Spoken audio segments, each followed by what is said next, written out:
When I was 26, I thought I had finally made it. After years of grinding 2 jobs, investing smartly, and never taking a damn break, I bought my dream penthouse in downtown Chicago. It wasn't handed to me, it wasn't inherited, it wasn't luck. I earned every inch of that skyline view.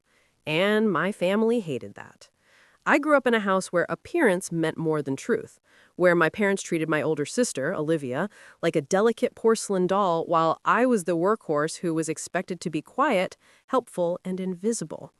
Olivia was always the beautiful one, the girl who deserved everything, and I was just the one who was expected to clap for her. She spent her 20s partying, changing boyfriends like outfits, and blowing money like oxygen, while I worked, studied, and built my life brick by brick. And yet, somehow my success felt like an offense to everyone who raised me. When I first brought them to see the penthouse, instead of, "I'm proud of you," I heard, "Oh, Olivia would look so good living here." My mom said it like she was talking about rearranging a couch. My father nodded as if it was obvious. Olivia didn't even pretend. She walked around like she already owned the place, running her hand across my marble countertops, opening my closet, looking over the balcony like she was surveying land she had purchased. "Oh my God," she squealed, "this is perfect for me. I've always manifested a skyline view." Manifested. As if I hadn't bled for it. I laughed it off that day. I shouldn't have.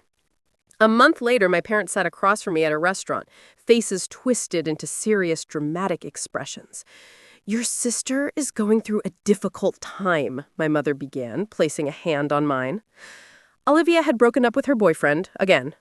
And somehow this was my emergency. "She needs somewhere to stay," my mom continued. "And your penthouse is too big for one person anyway."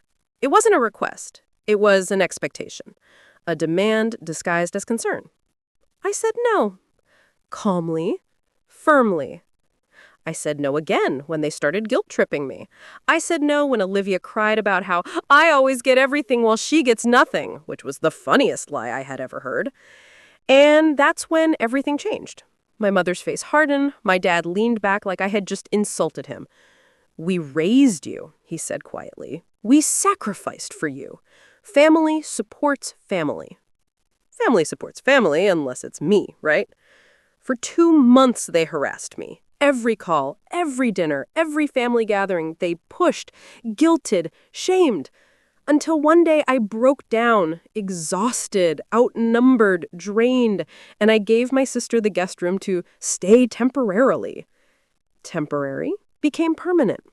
She brought more clothes, then furniture. Then she started redecorating. She threw out things that I bought. She had friends over without asking. She hosted parties. She flirted with my coworkers when they visited. My home didn't feel like mine anymore. And the worst part? She began telling everyone I was living with her, like I was the guest, like she owned it. I thought it couldn't get worse until my parents showed up one afternoon with a lawyer friend and casually said, "We think it would be best if you transferred ownership to Olivia." "It's just paperwork, sweetheart. You'll get another place." Like I was some kind of printing machine for real estate. Like my accomplishments were community property. Something broke in me that day. I didn't yell. I didn't cry. I just looked at them and saw strangers. And I decided I was done being the quiet one. Because what they didn't know was that someone unexpected, was about to expose everything they were doing, and they were going to do it live in front of thousands of people. The day they brought that lawyer into my penthouse was the day something in me crystallized into steel. I smiled, nodded, and said I needed a few days to think about it. They left, proud of themselves, already planning Olivia's housewarming party in my living room. But I didn't cry this time. I didn't let myself crumble. I went straight to my office, opened my laptop, and began pulling every document, email, chat, and bank statement connected to that place. I didn't work this hard to hand my life over like a gift bag. Meanwhile, Olivia acted like the queen of the castle. She walked around in silk robes, hosted brunch on my balcony, held yoga sessions with influencers, and posted TikToks captioned, "Living my dream penthouse life." Not a single mention that it wasn't hers. My coworkers started asking, "Did you move?" Friends asked why Olivia was always in my home. Even my boss made a joke about how the more beautiful sister must be the lucky one. That one stung. It was like I was fading from my own life. But I kept quiet, observing, planning. Then something happened that pushed me over the edge. I came home early one day to find a real estate agent giving a tour to sell my penthouse. Olivia leaned casually against the counter, telling the agent she was the owner and she was just tired of the city vibe. I felt the world go white hot. I told the agent to leave immediately, and once we were alone, Olivia rolled her eyes and said, "Stop being dramatic. The lawyer will handle the paperwork soon. Mom said you'll help me pick out decor for the new house." The new house? Meaning mine? Something inside me snapped, but it snapped clean. I didn't scream. I didn't cry. I simply turned around, walked to Chinatown, and went to the cafe I always went to when I needed quiet. And that's where I met him, the stranger who would change everything. He was sitting at the corner table, typing fast, headphones in, wearing a hoodie with the logo of a well-known investigative journalism channel that did live exposés on corrupt businesses, influencer scams, fake charities, everything. I'd watched his work before. He didn't go after small problems. He went after systemic manipulation, patterns of abuse, families who hid behind love while draining someone dry. I didn't speak to him right away. I just watched him. I remembered an episode he did about a woman whose family stole her inheritance. He exposed them, live, using recorded conversations, documents, and witness accounts. It was brutal, but it was justice. I don't know what pushed me, but I walked up to him and said, "I think I have a story you'll want." He paused. For the first time in a long time, someone actually listened to me. Really listened. I told him everything. I didn't exaggerate. I didn't dramatize. I just laid out the truth. The entitlement, the manipulation, the emotional blackmail, the attempt to force me to sign over my home because my sister was the favorite. He didn't react with shock. He reacted like someone who had seen this 100 times. They built their identities around your compliance. If you break the pattern, the illusion collapses. He asked if I had proof. Oh, I did. Every message, every voice note, every legal document, even video footage from my own security system showing Olivia claiming ownership during tours. He leaned back, exhaled slowly, and then he said the words that lit the fuse. "If you're willing, we can expose them." Live. I didn't hesitate, not even for a second. I looked him right in the eyes and said, "Do it." Because for the first time in my life, I wasn't scared of losing my family. They had already thrown me away. Now it was my turn to stop being silent. We spent the next week preparing like we were building a legal case for war. The journalist, his name was Ethan, worked with a calm, collected focus that made me feel safe for the first time in years. He didn't push me emotionally, he just guided me through every step. We gathered documents proving I paid for the penthouse entirely on my own. We compiled text messages from my parents pressuring me to do the right thing and give it to my sister. We clipped audio of Olivia telling her friends she manipulated the family crybaby into paying for her luxury life. We even pulled footage from my own building's security cameras where she told the real estate agent she was the owner. The evidence was airtight, humiliating, and most importantly, undeniable. Ethan suggested something bold. They don't just need to be exposed, he said. They need to expose themselves. His plan was to invite my family to what they thought would be a mediated discussion in a professional studio setting, which they believed was part of a homeownership dispute resolution program. In reality, we were setting up a live interview recording for Ethan's expose channel, watched by nearly 500,000 people every week. I didn't think they would agree, until Olivia heard the words studio and camera. She said yes so fast, I nearly laughed. Attention was her oxygen. My parents agreed too, because they thought this was their chance to publicly frame me as selfish and ungrateful. They rehearsed lies, emotional lines, probably tears. They thought they were going to destroy me and make themselves look noble. The day arrived. I wore a simple black sweater, hair tied back, no makeup, because I wanted nothing to distract from the truth. Olivia came in full glam, heels clicking, hair curled, posing for imaginary cameras. My parents arrived holding hands like they were the wholesome American family of a Hallmark movie. The irony tasted like poison. They sat on the opposite side of the table from me. Ethan sat in the middle, small mic pinned to his shirt, expression neutral. Cameras were rolling, lights on, live stream already active, comments pouring in, thousands watching. It started calmly. Ethan asked each person to share their view. My parents talked about family unity, support, sacrifice, and how we should share what we have. Olivia said that as the older sister, she had always been there for me emotionally, so it was natural and fair that I help her now. She said this while sitting in a $2,000 dress she bought with my credit card. Ethan let them talk. He didn't interrupt. Then he turned to me. "And how do you feel?" I didn't raise my voice. I didn't cry. I described every moment. Every guilt trip, every manipulation, every time they made me feel small.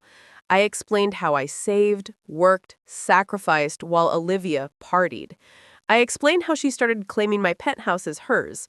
I laid out dates, times, screenshots, receipts. And then Ethan pressed a button. Screens behind us lit up. The footage played. Olivia telling friends she owned the place. My parents telling me to remember who raised you while pressuring me to sign ownership over. Olivia giving the real estate agent a showing. My sister's face drained of color, like blood draining from a wound. My mother's mouth fell open. My father's hand clenched around his knee. Ethan looked at them evenly and asked, "Would you like to explain this?" They didn't speak. They couldn't. The comment section was exploding. The audience wasn't just watching, they were judging, and they were on my side. For the first time in my life, the truth wasn't something I carried alone. It was loud, undeniable, and public, and I could feel the shift. This time, they were the ones who looked small. The silence in that studio was the kind that doesn't just fill a room, it chokes it. Olivia blinked rapidly, trying to find footing, and then she did exactly what I knew she would do. She tried to cry. "This is being taken out of context," she whispered, voice shaking in that theatrical way she always used when she wanted sympathy. "I was just joking. You know I love my sister. We're just going through a misunderstanding." But Ethan didn't let her hide behind her tears. He calmly played another recording. Her laughing with her friends, calling me a desperate little overachiever who will always bend if you push hard enough. My mother reached toward her as if to console her, but Ethan cut in, playing another audio clip, this time of my mother telling me I needed to remember my place in the family dynamic and that some people are meant to support and some are meant to shine. The comment section exploded. Viewers were calling them narcissistic, manipulative, entitled. Some said they reminded them of their own families. Some said watching this was helping them realize their own trauma. My father tried to speak next. He sat up straighter, voice stern, trying to assert control like he always had. "You don't broadcast family matters online," he said, tone low and angry like I was a disobedient child again. He pointed at the cameras. "Turn this off." Ethan stared back at him with a calm that felt like a blade. "Sir, you signed consent forms. You agreed to this recording. You believed you were in the right. If you stand by your actions, what is the issue with others seeing them?" My father's jaw flexed. He had no answer. And then finally, the mask fell. Olivia's voice rose, sharp, cracking as she snapped.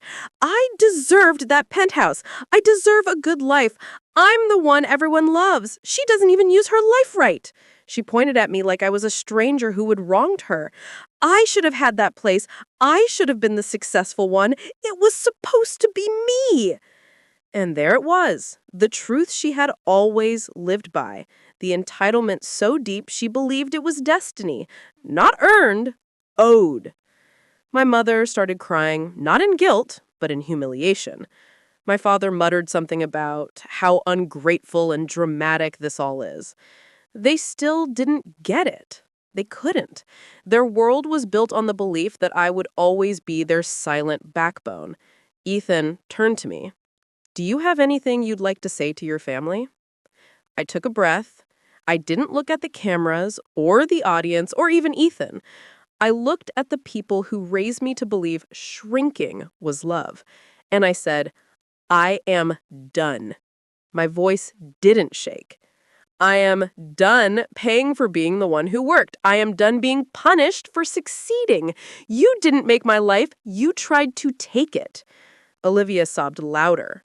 My mother begged me to stop. My father told me I was overreacting, but I continued, steady. "You don't get to live in my home. You don't get access to my accounts. You don't get to call me when you want something. I am cutting ties." Ethan ended the live stream there, but the damage was irreversible. The internet had already clipped the most damning moments. The video was going viral before we even left the studio. Olivia's influencer friends unfollowed her. The real estate agent messaged me an apology so long I didn't bother reading all of it. My parents blew up my phone with calls, first angry, then pleading, then furious again. I blocked every number. And when I walked back into my penthouse that night and saw the skyline lit like a crown over the city, for the first time ever, it felt like it actually belonged to me. The fallout didn't happen slowly. It erupted like a storm that had been gathering for years. The livestream hit 2 million views in less than 24 hours. People stitched it, analyzed it, debated it. Therapists reacted to it. Lawyers reacted to it. Survivors of family manipulation shared it. Strangers were thanking me for telling a story they had lived but never spoken. And while the world talked, my family scrambled. Olivia posted a long Notes app apology on Instagram, claiming she was struggling mentally and didn't mean to hurt her sister. It sounded like something her PR friend wrote while she cried into a ring light. The internet didn't buy it.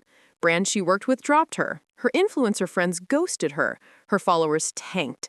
She wasn't being adored anymore, and without attention, she was nothing. My mother tried her own approach. She bombarded my email with emotional essays about how motherhood is complicated and you never understand the sacrifices parents make. Not once did she acknowledge what they did. Not once did she apologize. It was all about how she looked. And then there was my father. His pride couldn't take the public humiliation. He left me a voicemail saying I was dead to him. And that should have hurt, but it didn't. Because he had never truly seen me alive in the first place. Meanwhile, the penthouse felt like it was breathing again. I replaced every pillow, every throw, every plant Olivia brought. I cleaned until the air felt different, until no trace of her lingered. And Ethan, he didn't disappear after the video. He checked in. He asked how I was sleeping, eating, processing. He helped me file formal trespassing notices, preventing my family from legally stepping foot into my building. He walked with me to change my locks. We would sit in the living room sometimes, just drinking tea and looking out at the city lights. For the first time in my life, someone saw me not as a tool, not as a background character in someone else's story, but as a person. One night I asked him why he does this, why he exposes families, systems, abuses that are easier to ignore. He leaned back on my sofa, hands around his mug, eyes on the skyline. "Because people like you are taught to believe they must earn their right to exist," he said. "And I want to help you remember that you never had to." I didn't say anything. I didn't need to. But even as my life regained peace, the final blow came from somewhere unexpected. 2 weeks after the livestream, I received a message from a woman I didn't recognize. She said she was Olivia's old college roommate. She told me Olivia and my parents had planned this entire take the penthouse scheme months ago, before my sister ever needed help. They had talked about forcing me emotionally until I cracked. They had done this before. Whenever Olivia wanted a vacation, a car, attention, anything. And I realized this wasn't a moment of entitlement. This was a lifetime strategy, a pattern, a belief system they had been nurturing since we were children. I was never the daughter. I was the resource, the provider, the safety net, the background support beam. And it hit me. If I hadn't stopped them now, I would have spent my entire life being harvested. I would have given until there was nothing left of me. But that wasn't me anymore. That girl was gone. I had burned that version of myself to protect the woman I was becoming. My family didn't lose their daughter. They lost their supply. And I didn't lose a family because I never truly had one. The true revenge wasn't the live stream.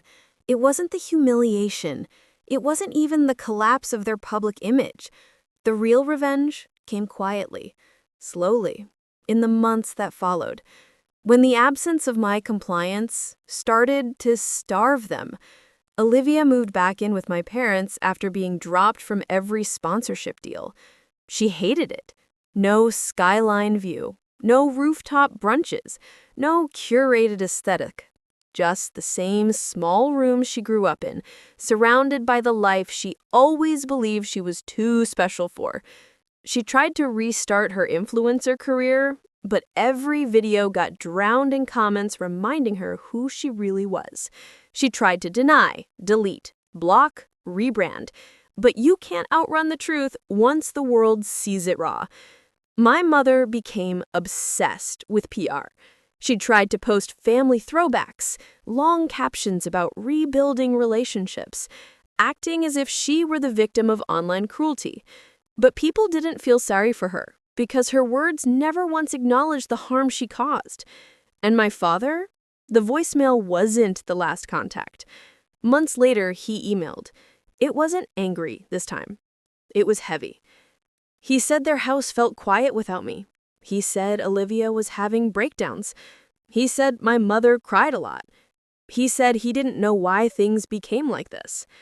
I read it once, then again, and the third time, something in me settled, not with sadness, but clarity. They weren't sorry for what they did. They were sorry they lost control. And that is not remorse. That is withdrawal. So I didn't reply. I didn't unblock their numbers. I didn't return the calls. I let the silence stand. Because silence was the first language they taught me, and now I was fluent enough to use it against them. And as my old life fell away, my new one blossomed. I kept working, but not like before. I stopped living to prove something. I took weekends. I bought flowers every Sunday. I hosted friends without anxiety. I played music loud. I cooked dinner just for the smell of garlic in the air. I learned how to live in a home that finally felt like it belonged to me. And Ethan? He didn't become a savior, or a romantic fantasy, or some fairy tale ending. He became something real, steady, safe, present. We didn't rush into anything. We sat in quiet spaces. We healed in parallel. One night, months later, we stood on my balcony as the city glowed like a galaxy at our feet. He looked at me, not at my reflection, not at the version of me that gave and gave, but at me. "You know, this is just the beginning, right?" he said. And I understood what he meant. The story didn't end when the penthouse was saved. It didn't end when the world saw what they did. It didn't end when I cut them off. The story ended when I learned that I was never meant to convince anyone to love me. I was meant to love myself enough to walk away. So I took his hand, not because I needed him, not because I was afraid, but because I wanted to. The skyline stretched endlessly before us, vast, quiet, golden. And I realized something I had never understood until that moment. I hadn't lost my family. I had reclaimed my life, my voice, my home, myself. And that was the revenge. Not destruction, not spectacle, freedom.